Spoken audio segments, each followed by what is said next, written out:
Bienvenidas, bienvenidos. Esto es Vive Conciencia. Yo soy Jerónimo Rosete y les agradezco que estén con nosotros en otra emisión. El tema del programa de hoy es un tema que tiene a nuestro país destacando a nivel mundial, incluso al estado de Veracruz también destacando a nivel nacional.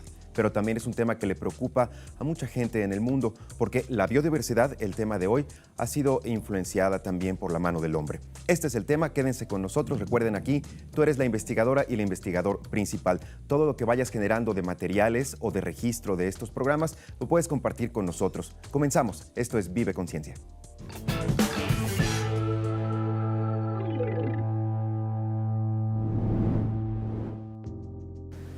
Hola Norma, ¿cómo estás? Muy bien, Laura. ¿Y tú qué tal? Muy bien, pero fíjate que hoy te quiero contar una anécdota. En estos días estuve hablando con mi abuelo y me contó que se sentía especialmente melancólico. Y le pregunté por qué. Y me dijo que porque antes, en la primavera, solía escuchar un ave que se llama justamente primavera, pero que ahora es más difícil escuchar su canto. Para él la primavera tiene un sentido o un valor sentimental, porque resulta que le recuerda a su época de juventud cuando le pidió la mano a la abuela. Entonces, eso es una anécdota, pero ciertamente la tala de árboles ha provocado la disminución de hábitat para las aves. No pueden anidar y entonces han ido desapareciendo. En otras palabras, la biodiversidad se ha ido mermando, ha ido disminuyendo. Así es, Laura. Pues sí, tu abuelita tiene mucha razón. Pero justamente ahorita que tú me estabas platicando eso, recordé que en la década de los 60, Rachel Carson escribió un libro que se llamaba Primavera Silenciosa y justamente hablaba de que ya no escuchaba algunos sonidos característicos de la primavera, aves, insectos, etcétera, y no era necesariamente porque se estuviera perdiendo el ecosistema, sino porque ese ecosistema se estaba llenando de insecticida, el famoso DDT, no sé si lo recuerdas. Sí. Y bueno, eso estaba matando. Entonces, pues cuando desaparece la biodiversidad, no es solo un factor, ¿no? Son muchos, entre ellos pues el hábitat, la erosión, la contaminación. Por ejemplo, últimamente usamos muchísimos plásticos y plásticos de un solo uso. Se ha calculado que de seguir la tendencia de uso de plásticos para el año 2050, por cada tonelada de peces habrá 3 toneladas de basura en el mar, basura de plástico. Entonces, bueno, ¿hasta dónde vamos a llegar, no? Sí, eso es terrible, me parece escandaloso. Lo bueno es que, por ejemplo, en este programa podemos aprender sobre la biodiversidad y cómo incidir en su protección. Sobre todo en México, que México es un país megadiverso. ¿Sabías que México, junto con otros países, albergan el 70% de especies de plantas y animales del mundo? Wow, eso había escuchado y sé que México ocupa el segundo lugar en número de reptiles. El tercero en mamíferos. Y creo que el quinto en anfibios. Y también en plantas. Wow, estamos muy afortunados. Así es. Bueno, ¿qué te parece si les vamos a poner un desafío a nuestros niños que están viendo este programa? Muy bien, cuéntame cuál es. Pues, ¿qué te parece si les pedimos que enlisten 10 animales que conozcan, 10 plantas, cómo los usan, si es que los usan y por qué consideran que son importantes? Muy bien, pues vamos a explorar, pero para saber, en esta etapa de explorar, vamos a ver cómo los científicos estudian a la biodiversidad. Bueno, pues vamos. Perfecto, vamos.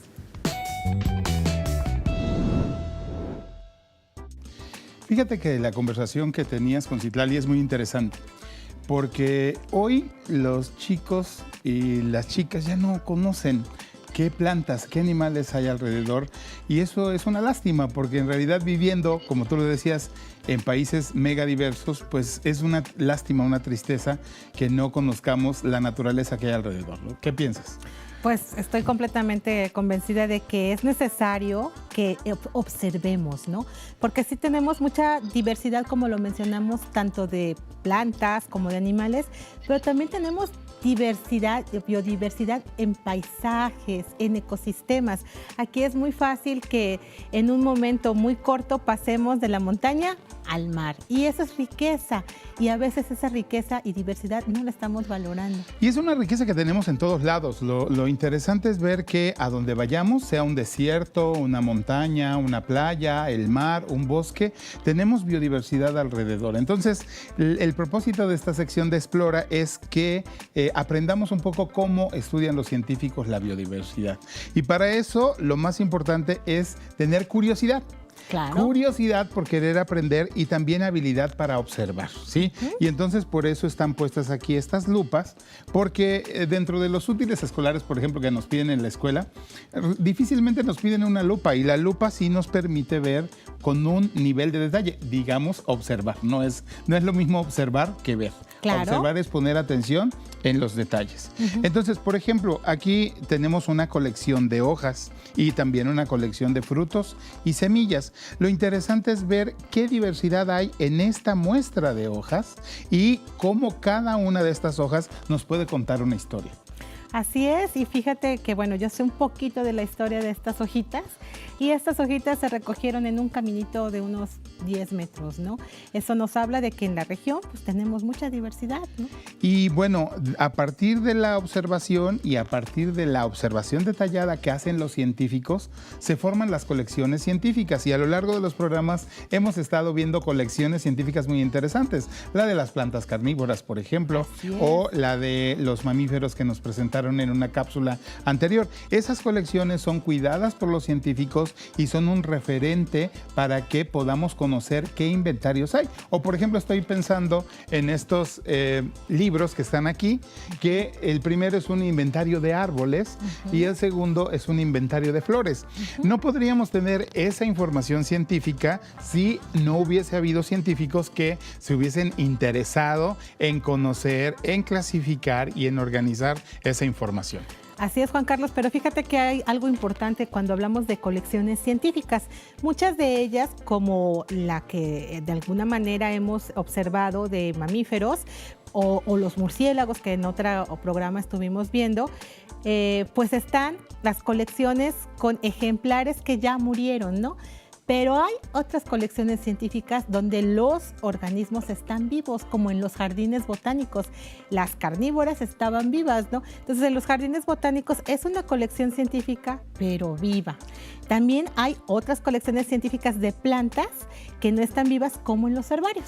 Es muy interesante porque justamente hacia allá quería dirigir la atención de nuestros televidentes, porque podemos nosotros hacer una colección científica de plantas que hay a nuestro alrededor. Fíjate que en la época prehispánica, nuestros antepasados, particularmente la cultura azteca, pero también muchas otras, pues tenían una colección, tenían una documentación muy interesante de plantas que ilustraron en códices y que después fueron rescatadas por los españoles y que se armaron libros muy interesantes porque se sabía para qué se usaba la planta, si se usaba la flor, si se usaba la raíz, si se usaba en tisana, si se usaba en cataplasmas. Y entonces toda esa información es información útil y todas las plantas tienen una utilidad. En este caso estamos hablando de las plantas, pero también los animales, ¿no? Así es, Juan Carlos. Y bueno, mencionas algo importante. Uno va generando conocimiento, que a veces se puede decir conocimiento tradicional, que se va heredando de padres a hijos y se va pasando pues de voz en voz, de boca en boca, ¿no?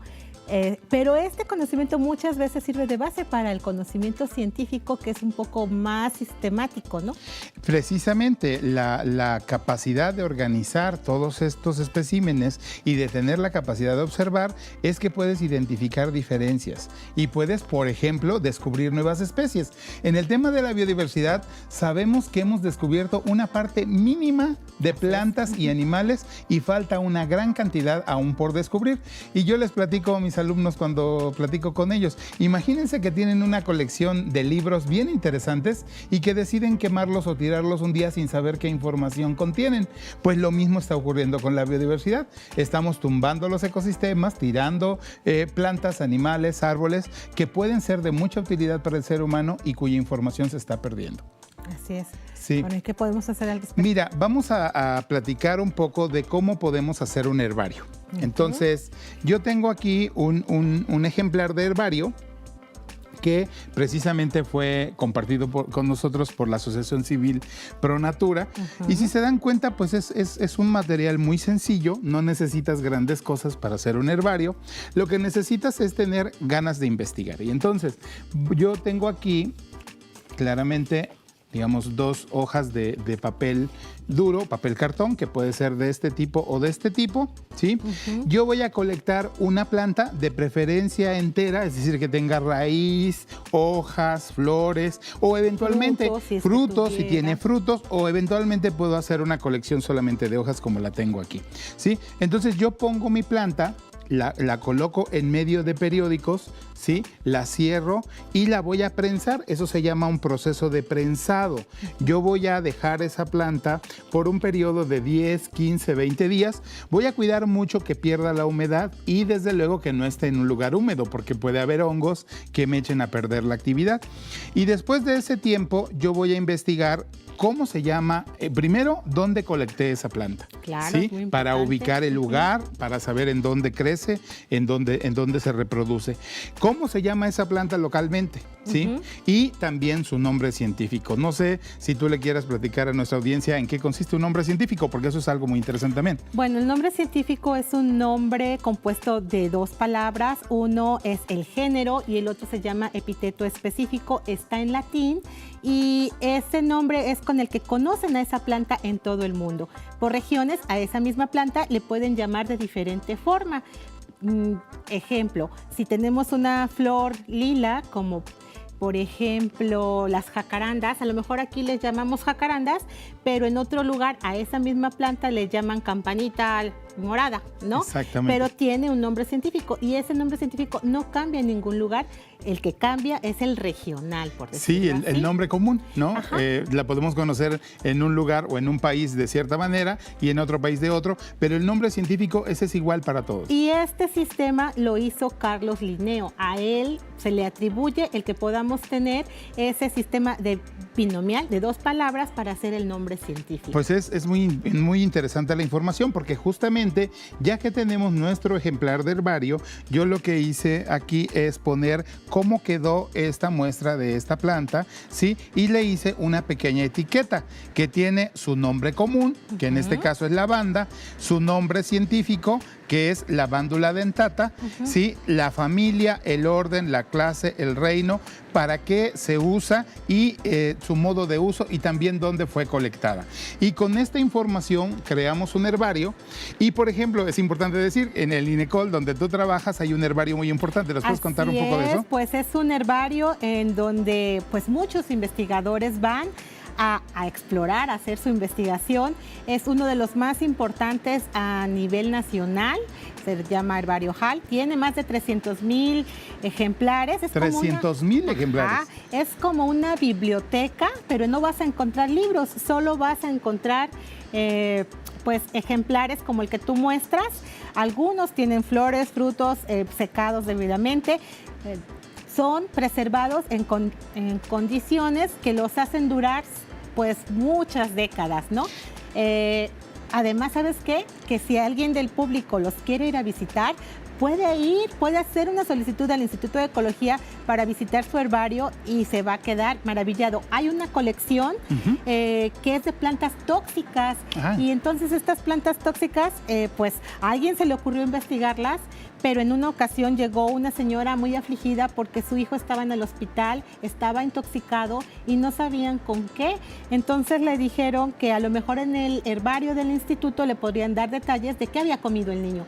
Y pues ella sabía que había comido el niño, pero ella no entendía qué planta era, ahí la identificó, supieron cuál era y cómo contrarrestar ese envenenamiento, esa toxicidad que el niño pues había ingerido de la planta, ¿no? Entonces, y esa es la utilidad de la información científica, que justamente nos lleva al tema de que en México, por ejemplo, tenemos una Comisión Nacional para el Conocimiento y Uso de la Biodiversidad, que tiene una página de internet muy interesante en donde está prácticamente el catálogo de todas las plantas y animales del país y en donde podemos recurrir a buscar información que hacen los científicos para dar, por ejemplo, información acerca de especies tóxicas o de también especies potencialmente útiles para otros Y propósitos. no nada más de plantas, sino también de animales y de otros grupos. Y tiene un área muy importante que es una sección para niños. Entonces hay que visitar esta página y conocer nuestro maravilloso país. Los invitamos a que conozcan más sobre la biodiversidad.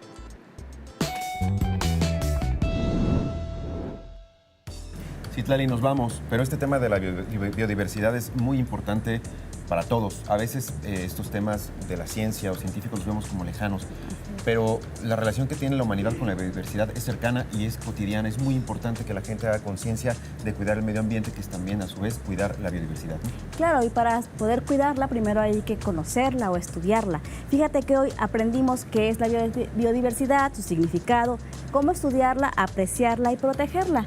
Pero además yo creo que es fundamental subrayar que en este programa tuvimos la oportunidad de conocer algunas habilidades científicas. Yo creo que eso es fundamental. ¿Cómo cuáles? Por ejemplo, la observación, la atenta escucha y otra cuestión que es la colección, el inventario y la clasificación, ¿sí? Bueno, eso se irá aprendiendo poco a poco, pero por lo menos con que observemos y agrupemos para clasificar, habremos dado un pasito para hacer trabajo científico. Y también aprendimos, fíjate, qué instituciones están encargadas de apoyar o de proteger la biodiversidad, como la Conavio o como el INECOL, el Jardín Botánico.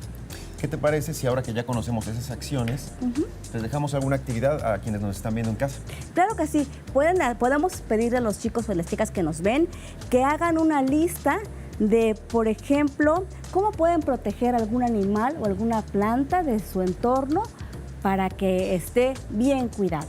Muy bien. Bueno, pues ahí les dejamos la tarea.